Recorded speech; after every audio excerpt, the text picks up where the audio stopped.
Assalamualaikum warahmatullahi wabarakatuh. Pada kesempatan kali ini Ibu akan bahas untuk aplikasi turunan fungsi trigonometri untuk soal-soal yang memuat bentuk pangkat. Di sini Ibu bahas satu soal yang berupa bentuk cos. Oke, dari fungsi fx sama dengan cos kuadrat 2x pada interval 0 derajat sampai 360 derajat, tentukan titik stasioner dan jenisnya, kemudian interval fungsi naik dan interval fungsi turunnya. Langkah mengerjakannya ini sama dengan yang tadi kalian pelajari dari video sebelumnya. Jadi kalau kita punya soal seperti ini, fx sama dengan cos kuadrat 2x, langkah awalnya kita turunkan dulu. Dan kita ingat, kalau dia memuat bentuk pangkat, maka kita pakai aturan berantai. Ya, prinsipnya adalah perhatikan koefisien, simpan dulu koefisiennya, lalu kedepankan pangkat, lalu turunkan pangkat. Lalu fungsi, lalu sudut. Oke? Kita lihat di fx ini koefisiennya kan 1. Maka turunannya adalah koefisiennya 1, tidak kita tulis. Sekarang kita fokus ke pangkat. Pangkatnya itu 2, kedepankan 2-nya. Lalu masih tentang pangkat. Tadinya dia berpangkat 2, jadi berkurang. Karena kan turunan ya. Jadi berkurang, tadinya 2 menjadi 1. Sehingga kita akan tulis jadinya cos pangkat 1 2x. Lalu kita turunkan fungsinya, yaitu cos. Turunan dari cos adalah min sin, gitu ya, min sin 2x. Jangan lupa sudutnya 2x. Lalu turunkan sudutnya. Sudutnya 2x diturunkan jadi 2. Oke, kalau kita sederhanakan, kita akan tulis seperti ini. Minnya Ibu bawa ke depan, jadi min 2 dikali dalam kurung 2 kali sin 2x kali cos 2x. Kenapa? Karena ini berbeda dengan bahasan di video sebelumnya. Kalau di bahasan video sebelumnya, hasil dari turunannya itu hanya misalnya 2 cos 2x atau 2 sin 2x gitu ya. Jadi hanya memuat satu fungsi trigonometri. Di sini muncul 2, ada sin, ada cos, maka kita akan ingat rumus yang ini. Kalau ada perkalian sin dengan cos, kita akan ubah ke dalam bentuk sudut rangkap. Sin 2x sama dengan 2 sin x cos x. Artinya yang tadinya 2x ke sini dipecah gitu ya. Jadi 1x, 1x. Kalau tadinya di sini 1x, 1x, berarti di sini jadi 2x begitu. Kalau Ibu ganti, tulisannya jadi 2 sin 2x cos 2x. Tadinya 2, maka supaya menjadi bentuk yang seperti ini di sudut rangkap, maka kita akan ubah tadinya x jadi 2, maka kalau tadinya 2 jadi 4 gitu. Jadi sin 4x. Jadi yang tadinya tulisannya min 2 kali 2 sin 2x cos 2x, yang ini yang dalam kurung, kita ubah jadi min 2 sin 4x. Gitu ya, jadi ke dalam bentuk sudut rangkap. Nah, kalau sudah sampai sini, f aksennya sama dengan min 2 sin 4x, maka mengerjakannya sama dengan kayak di video sebelumnya. Kita mau cari titik stasioner dan jenisnya, maka kita perlu turunan yang sama dengan K0. Karena titik stasioner didapat ketika f aksen x-nya sama dengan 0. F aksen x kita kan min 2 sin 4x, sama dengan K0. Kemudian kita bagi semuanya dengan min 2, jadinya sin 4x sama dengan 0. Oke, sekarang sin berapa sih yang hasilnya 0? Ya, di video sebelumnya ada sin yang menghasilkan 0, yaitu sin 0 dan sin 180. Jadi kita akan tulis ruas kanannya diubah jadi sin 0 derajat atau ruas kanannya jadi sin 180 derajat. Ruas kiri kanan sama-sama memuat sin, kita hilangkan saja, maka kesimpulannya 4x ini akan sama dengan 0 derajat tambah k kali 360. Lalu yang ini 4x sama dengan 180 derajat tambah k kali 360 derajat.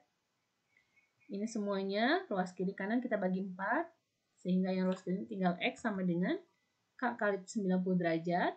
Yang ini jadi x sama dengan 45 derajat tambah k kali 90 derajat. Dari sini kita cari x-nya untuk setiap nilai k. Kita mulai dengan k-nya 0 ya. Ketika k-nya 0, maka nilai x-nya ya 0. Kan k-nya 0 kali 90. Jadi 0, 0 tambah 0 ya 0. Langkah berikutnya tambahin 90 aja ya. Karena kan angka-angka berikutnya adalah dengan cara menjumlahkan dengan 90. Dari sini 90-nya ya. Jadi 0 tambah 90 jadi 90 derajat. Lalu tambah lagi 90 jadi 180 derajat. Lalu 180 tambah lagi 90 jadi 270 derajat. 270 tambah 90 jadi 360 derajat. Sampai sini udah stop aja ya, karena kan batasan interval kita sampai 360 derajat. Lalu kita cek, intervalnya inginnya X itu lebih dari 0, kurang dari 360. Artinya si 0 termasuk dalam interval tidak? Tidak, kan harus lebih. Berarti yang 0 bukan jawaban kita. Lalu bagaimana dengan yang 360? Di sini X-nya harus kurang dari 360. Jadi kalau kita dapat angkanya 360, X-nya berarti nggak boleh ya. Bukan jawaban kita. Jadi nilai X-nya adalah hanya 90, 180 dengan 270. Untuk yang ini, yang pertama. Lalu kita coba yang kedua. X sama dengan 45 tambah K kali 90. K-nya kita ganti 0. Jadi 0 kali 90, 0 tambahin 45. Jadi X-nya adalah 45. Lalu kalau K-nya 1 kan jadi 90. 90 tambah 45, 135. Tambah lagi 90 gitu ya. 135 tambah 90 jadi 225. Tambah lagi 90 jadi 315 derajat. Kalau kita tambah lagi 90, berarti jadi 400 ya. Kita lihat batasan, oh melebihi, jadi tidak perlu. Oke, berarti kita punya nilai X-nya adalah, kumpulan nilai X-nya adalah, kalau kita urut dari angka yang terkecil ya, 45, 90, 135, 180, 225, 270, 315. Itu adalah nilai-nilai X yang akan kita jadikan nanti titik stasioner.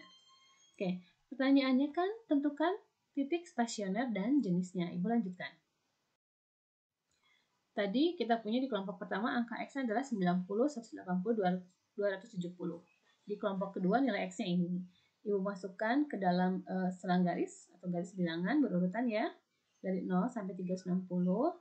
Ini angka-angkanya 45, 90, 135, 180, 225, 270, 315, 360 dan 0-nya bukan jawaban ya. Bukan jawaban kita. Karena melebihi batas gitu ya. Oke, kita lanjutkan. Kita mau cari titik stasioner. Titiknya berapa gitu. Kemudian nilai stasionernya berapa. Kita coba ke nilai dulu. Ibu pakai cara yang ini. Ini kan angka-angka 45, 90 dan seterusnya. Ini kan kita peroleh dari hasil turunan fungsi tadi ya, yaitu yang min 2 sin 4x ya. Kita cari tanda untuk setiap daerah ini gitu. Ibu ambil satu angka saja di daerah pertama di antara 0 sampai 45. Itu kan ada angka 15 derajat. Ibu ambil X-nya 15 derajat. Kalau X-nya 15 derajat, maka yang angka X ini berubah jadi 45, jadi 15 derajat. 4 kali 15 kan jadi 60 ya. Jadi ini kita akan tulis min 2 sin 60 derajat. Sin 60 adalah setengah akar 3, jadi min 2 kali setengah akar 3. Kalau dikalikan, ini jadi min akar 3. Artinya, untuk daerah 0 sampai 45, kalau kita ambil sembarang angka, hasilnya akan jadi negatif, gitu. Negatif. Turun, gitu ya. Fungsinya turun. Lalu gimana dengan angka di daerah 45 sampai 90? Bagaimana hasil substitusi fungsinya? Pasti dia akan jadi positif. Kalau tidak percaya, cek aja, ambil sembarang angka, misalnya 60 derajat, cek seperti ini, pasti positif. Lalu di antara 90 sampai 135 dan seterusnya, selang-seling aja ya. Selang-selingkan, oke? Kita peroleh seperti ini, apa artinya selang garis atau garis bilangan ini? Nih, secara gambar jadi begini. Oke, ketika dia min, artinya kan gambarnya turun. Turun. Ketika dia plus, artinya gambarnya naik, gitu. Naik sampai sini, kemudian turun lagi, naik lagi, turun lagi. Gitu. Jadi gambarnya seperti ini. Oke, artinya apa? Nilai maksimum itu paling atas ya, yang ini kan, yang ini. Nilai minimum itu yang paling bawah kan, gitu. Jadi kita akan memperoleh maksimumnya itu di sini, minimumnya itu di yang bawah ini. Minimumnya di kelompok angka mana? Berarti di kelompok angka ini nih, 45, 135, 225, 315. Maksimumnya di sini di kelompok angka 90, 180 dan 270 gitu. Itu ya. Pertanyaannya, sebentar. Nilai stasioner maksimum dan minimumnya berapa gitu. Di pembahasan sebelumnya kalau kita punya soal fx sama dengan misalnya cos 2x aja ya, berarti maksimumnya langsung ketahuan dari koefisien ya. Kalau hanya tanpa pangkat ya, kalau hanya cos 2x saja, maka maksimumnya 1, karena koefisiennya 1, lalu minimumnya min 1, gitu ya. Tapi kalau ada pangkat 2 gimana? Supaya kita lebih hati-hati, gitu, kalau ada pangkat, gitu ya. maka kita akan coba salah satu nilai X dari kelompok maksimum dan kelompok minimum untuk menentukan nanti nilai maksimumnya berapa, nilai minimumnya berapa. Ambil satu nilai X dari kelompok maksimum. Ini kan kelompok maksimum. Mau ambil angka ini, itu atau yang 270 terserah. Ibu ambil yang 90 derajat misalnya. Substitusikan ke soal. Fx sama dengan cos kuadrat 2x, x-nya ganti 90. Jadinya cos kuadrat 2 kali 90 derajat. 2 kali 90 kan 180 derajat ya. Cos 180 adalah min 1. Jangan lupa dikuadratkan. Min 1 dikuadratkan adalah 1. Jadi nilai maksimumnya 1. Gitu. Nilai maksimumnya 1. Kenapa maksimumnya 1? Kan tadi angka 90 dari kelompok maksimum. Sekarang kita mau cari nilai minimum. Nilai minimum anggota kelompok X-nya angka-angkanya adalah 45, 135, 225, 315. Kita ambil salah satu aja, misalnya 45. Substitusikan ke sini, ke soal. Fx sama dengan cos kuadrat 2x, X-nya ganti 45, jadinya 2 kali 45 yaitu 90 derajat. Cos 90 kan 0, 0 dikuadratkan 0. Jadi ternyata nilai minimumnya adalah 0, bukan min 1 gitu ya. Jadi harus hati-hati, intinya kalau ada soal bentuk pangkat, mencari nilai maksimum minimumnya tidak lagi dengan tebakan hasil koefisien ya. Jadi bukan min 1 ternyata, tapi dia 0. Demikian. Itu nilai maksimum dan nilai minimum. Jadi kalau kita mau jawab tadi, apa titik stasioner dan jenisnya apa? Berapa titik stasionernya dan jenisnya apa? Jenisnya kan ada 2 ya. Ada maksimum, ada minimum gitu. Nanti ada belok sebenarnya, tapi di sini maksimum dan minimum saja untuk sin dan cos. Tadi kita punya untuk kelompok nilai maksimum kan X-nya ini ya, 90, 180, dan 270. Dan dari langkah yang tadi, nilai maksimumnya adalah 1. Apa sih nilai maksimum? Namanya nilai itu berarti Y-nya atau Fx-nya. Oke? Berarti nilai maksimumnya 1 untuk angka-angka X ini. Dan ini kelompok apa tadi? Ya, ini adalah kelompok nilai minimum. Kelompok nilai minimum. Nilai minimumnya berapa tadi? Hasil hitungan kita 0. Bukan min 1 ya, tapi 0. Jadi apa titik stasionernya? Titiknya ada 2, yaitu titik maksimum. Namanya titik kan harus koordinat ya, X, Y. Berarti X-nya apa? X-nya ini, Y-nya ini gitu. Ditulis masing-masingnya. Jadi titik maksimumnya adalah 90,1, 180,1, dan 270,1. Itu titik maksimum. Nah, sekarang kalau titik minimumnya berarti dari kelompok yang ini. X-nya ini, lalu Y-nya 0 gitu. Jadi nilai titik minimumnya adalah 45,0, 135,0, 225,0, dan 315,0. Jadi kalau kalian ditanya berapa titik maksimum, jawabannya seperti ini ya. Ada angka Y, ada angka untuk X-nya gitu. Kan titik itu X, Y. Oke, kita lanjutkan yang B. Kalau interval fungsi naik dan fungsi turunnya gimana? Berarti kita kembali lagi ke selang garis yang ini, ke garis bilangan ini. Fungsi akan naik kalau gimana? Iya, kalau turunannya lebih dari 0 alias positif, gitu kan? Berarti yang ini kan, daerah-daerah yang positif. Berarti intervalnya di mana? Berarti kan di antara 45 sampai 90, gitu ya. Lalu 135 sampai 180, gitu. Jadi dia akan naik pada interval 45, X lebih dari 45 kurang dari 90, lalu X lebih dari yang ini 135 sampai 180, lalu kelompok yang ini X-nya lebih dari 225 kurang dari 270, lalu yang ini terakhir X-nya, ini 315, lebih dari 315 kurang dari 360 derajat. Demikian.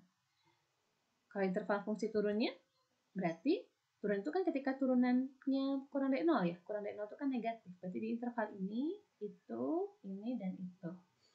Jadi interval fungsi turunnya adalah ketika X-nya lebih dari 0 kurang dari 45, lalu yang ini lebih dari 90 kurang dari 135, lalu yang ini lebih dari 180 kurang dari 225, lalu yang ini lebih dari 270 kurang dari 315. Demikian. Oke, jadi anak-anak kalian harus hati-hati bahwa kalau untuk soal yang ada pangkat, mencari interval fungsi naik turun, mencari nilai maksimum minimumnya, kita gunakan sedikit konsep lain, yaitu sudut rangkap salah satunya. Kemudian mencari nilai maksimum dan minimumnya pun tidak bisa langsung dilihat dari koefisien soal. Harus dicek dulu, gitu ya, dicek dulu. Dan kalau kalian mau pakai metode gambar itu akan lebih terlihat lagi. Baik, sampai di sini pembahasan contoh untuk yang soal bentuk pangkat. Untuk soal selebihnya bisa kalian pelajari lagi di channel YouTube yang Ibu sampaikan di grup di GCR ya. Assalamualaikum warahmatullahi wabarakatuh. Kenapa nih?